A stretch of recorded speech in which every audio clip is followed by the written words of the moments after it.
Alright, here we go with day 2, building the figure 8 car.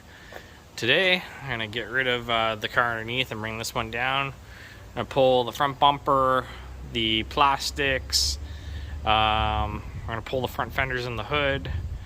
I'm going to pull the rad and everything too. I'm going to pull the engine. I'm going to pull the whole front end off this thing. So, and then once that's all off, then we'll start putting some steel in her and getting her together. So here we go, day 2. All right, well, bumper's all disconnected and most of the plastics are off, so let's just give her a push. She's free, just about. And on to removing more stuff. Yay, stripping cars. All right, the car's getting a lot more strippied. So fenders are pulled, doors are obviously, we pulled them earlier. The whole front rebar and everything is all pulled. The frame rails are now accessible. We're gonna shove some steel in these bad boys to strengthen them up so they don't crumple once we start hitting things, because we're gonna hit some things with this car. It's gonna be a good time. Make sure to stuff both sides all the way in as far as you can get it. So I'm at the point right now, I'm probably gonna pull the rad and the condenser, cut the top of the rad support because we always cut the top up here, add a piece of 1x1 in or something like that. I may cut it, I may not. And yeah, pull the rad, pull the condenser, make all the room in the front, and then I'll have to disconnect the axles and all that stuff from the tranny to get ready to pull this bad boy right out the hood. Well, right out up here. Whoop! Pull it right up. So this is how we're moving along. Just keep chugging, just keep chugging. All right, now we're making progress. Rad and condenser gone out of the way, thankfully. I'm gonna probably cut this out of my way because it'll just give me that much more room. We normally do that and put a piece of 1x1 across the top anyways. This year I think I'm gonna be putting angle iron around my rad cradle, so hopefully it doesn't get smashed off, because my other car out there I've been running with no rad because I don't know, halfway through the year I was running it, I smashed off the bottom rad cradle, and then at that point I couldn't keep rads in the thing. I tried putting a rad cradle on it, but every time I went out, broken rad. So we just looped it, no more broken rads. It's been a long time since I put a rad in a car. So this car will have a rad for now. If it gets to a point later in the year and I mean, I've broken a rad and I don't have any left and I'm cheap and I don't want to buy any more, I will loop this one too, because looping them has worked so far. I mean, water in them looped is better than a broken rod and no water in them, so it works. It works for what we're using them for. 15 laps at a time, usually.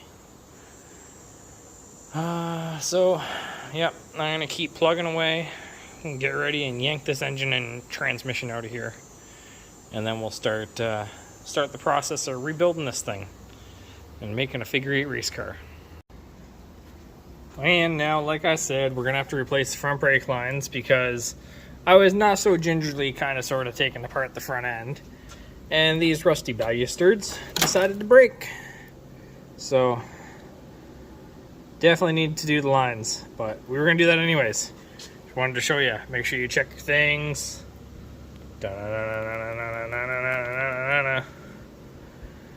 All this, I should probably pinch that off. It's leaking pretty good. It's making a mess.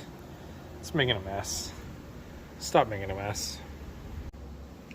Oh, a little bit of pinchy pinch. Makes the line no longer leaky leak. It means you stop making a messy mess. Oh, it's still leaky, but barely now. Ooh, scared me. Wouldn't close the door behind me. Holy moly, I almost pooped. Alright, the engine is now out of the car.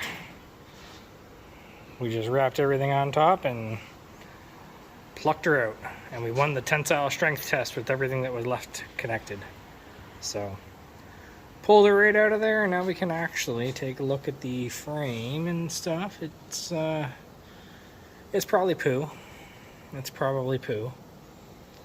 We're probably going to leave it, though, until we need to address it, which might be soon, might not be soon. Well, I don't know. I might poke it a little bit and make sure that it's actually kinda together. I'm gonna get rid of all these brake lines and everything. I'm gonna get rid of a few these other things, neaten things up. Get rid of all this AC crap. That doesn't need to be there. Heater core lines, they're gone. And then, after that, we'll move to probably stuffing frame rails before we shove another engine in here. We'll stuff the frame rails, make sure we get them real good. And then we'll shove another engine in here after. So, the engine that I'm probably going to put in is over there on the floor. I got 2 of them. 2 good ones. Maybe 3 good ones sitting around. They're not all mine, but if I need it, I'm going to take it. So, alright, that's today's progress. We're almost probably going to call it a day. I mean, I'm pretty pooped. It's near the end of the day. I didn't quite work on this thing all day. I had other things that I had to do. Had this lovely Ford that showed up today. So, yeah, that's life. Gotta love fixing Fords.